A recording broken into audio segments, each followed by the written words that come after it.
আসসালামু আলাইকুম, welcome back my kitchen.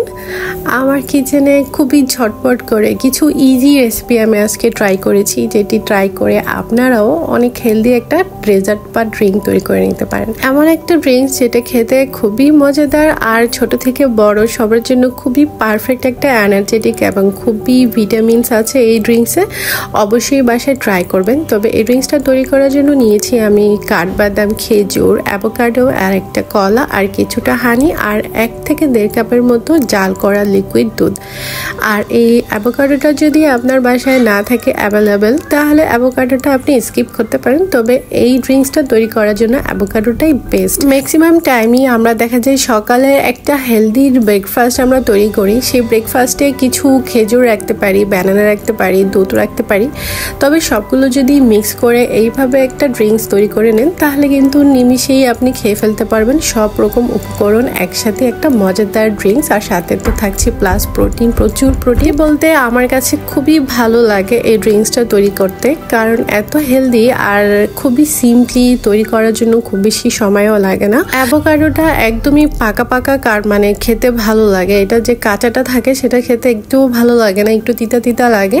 তবে এটা যখন পেকে যায় তখন কিন্তু এটা খেতে খুবই মজাদার লাগে। অ্যাভোকাডোটা কেটে নেবার পরে আমি একটা ব্লেন্ডারে সবকিছু উপকরণ অ্যাড করে দিব, মানে অ্যাভোকাডো, তারপরে কলাটাও এখানে কুচি কুচি করে কাটার দরকার নেই, কারণ ব্লেন্ডারে দিয়ে দিলে সব একসাথে স্মুথ হয়ে যায়। সেই জন্য আমি এখানে সব উপকরণ একসাথে দিয়ে দিচ্ছি। আর অবশ্যই খেজুরের ভিতরে যে বিচিটা থাকে সেটা কিন্তু ফেলে দিয়ে তারপরে খেজুর অ্যাড করবেন। আর বাদামগুলো দিয়ে দিচ্ছি। আর অবশ্যই সাথে দুধটা দিয়ে দিব। এখানে কোনো পানি ইউজ করব না। আমি এখানে প্রায় 200 থেকে 250 গ্রামের মতো দুধ ইউজ করেছি। আপনি পরিমাণ মতো আরও বেশি কম বেশি বাড়িয়ে নিতে পারেন। আর এখানে কিন্তু চিনির পরিবর্তে অবশ্যই মধুটা ইউজ করবেন। চিনি কিন্তু একদমই খাওয়া যাবে না। আর এটা যেহেতু একটা হেলদি ড্রিঙ্কস যেহেতু আমরা তৈরি করব, সেই জন্য। আর চাইলে কিছুটা বরফও দিতে পারেন। আমার তো একটু ঠান্ডা ঠান্ডা খেতে ভালো লাগে। আর এটা দেখতে এত সুন্দর, সার্ভ করার পরে আরও সুন্দর লাগছিল। কালারটা খুবই লাইট আর একদম স্মুথ, মানে খেতে খুবই ভালো লাগে, মানে মন প্রাণ দুইটাই জড়িয়ে যাবে। সাথে আপনি অনেকগুলো এনার্জি পাবেন।